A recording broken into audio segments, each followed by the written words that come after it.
Hello everyone and welcome to Brandibay Fashion. For this Spring-Summer 2027 season, Domenico, Dolce and Stefano Gabbana have decided to make a bold statement and definitively turn their backs on the prevailing minimalism.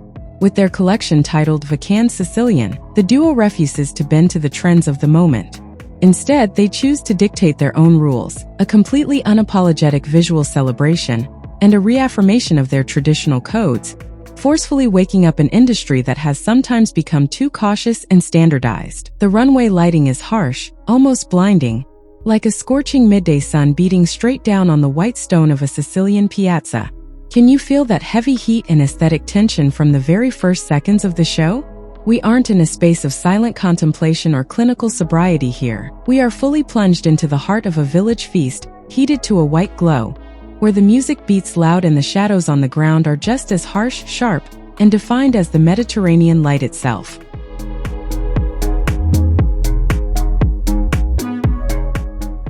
The designer's idea isn't simply to serve us yet another nostalgic postcard. They use personal memories, local iconography, and ancestral customs as a filter to reinterpret today's wardrobe. By summoning all the geographical and cultural complexity of their native land, they inject a massive dose of confidence into a highly identity-driven men's wardrobe. On the runway, the general energy is frontal, masculine, and full of pride. The models walk with a firm, fast, and grounded stride, exuding a proud allure that blends the traditional clan leader with the summer night owl in search of sun-drenched celebrations. What defines this attitude instantly and binds the whole collection together is the house's signature shoulder line, an oversized, rigid, razor-sharp shoulder that frames the body and imposes raw physical authority before the eye even begins to register the details or the color.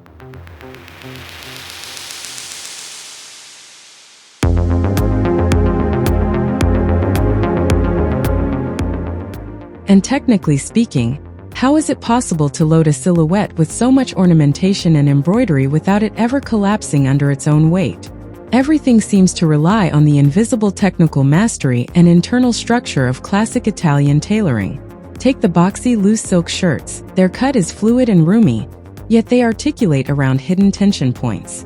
This allows the richly embroidered linen to hold its shape perfectly, without ever sagging through the chest or weighing down the stride.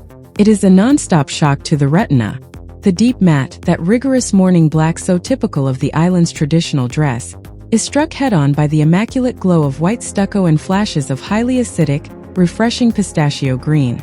You get the feeling that the garment has already lived several lives. You can feel the roughness of a crochet knit that mimics the harshness of traditional maritime ropes, rubbed directly against the shimmering, artificial coldness of multicolored rhinestone clusters on a denim fabric worn and shredded to the thread.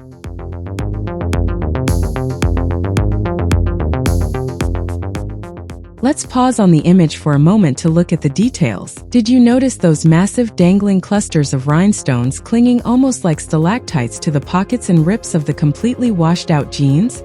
It is precisely this unexpected collision, this slightly ironic, intimate nod to the splendor of Italian Baroque goldwork placed on totally wrecked workwear, that instantly breaks up the strictness and coldness of the cut. The show opens with a palpable tension, dominated by the sharp austerity of dark suits and monastic silhouettes, before progressively shifting into a purely solar celebration. The pace accelerates up to a luminous finale, where a procession of white linen suits moves down the runway, adorned with delicate pearls that seem to proliferate and overrun the jackets like a literal coral reef coming to life on the catwalk. So of course, we can question the reality and the wearability of this wardrobe outside the spotlight of the Milan runway.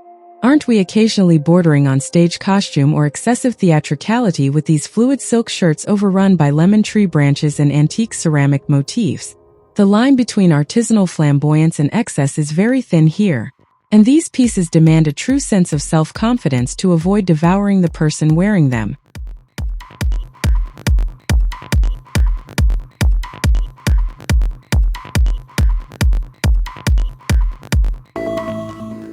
What we take away from this mature and assertive vision is a categorical refusal to adapt to fleeting trends. Dolce & Gabbana marks a powerful milestone in its recent stylistic trajectory. Instead of smoothing over its image to reassure, the house stands firm around its roots and its craftsmanship. It is a quiet demonstration of strength that proves an instantly recognizable identity remains, arguably, their greatest asset. And what about you? Which side do you lean on when facing this Mediterranean opulence?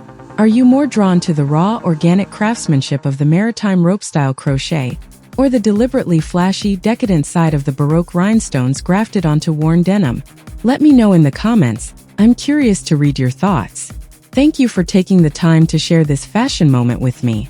For the rest of the show, try to focus particularly on the contrast of textures between the macrame lace and the lightness of the summer fabrics. That's where you truly understand the rich tactility of this wardrobe. I wish you an excellent time watching the rest of the Runway show.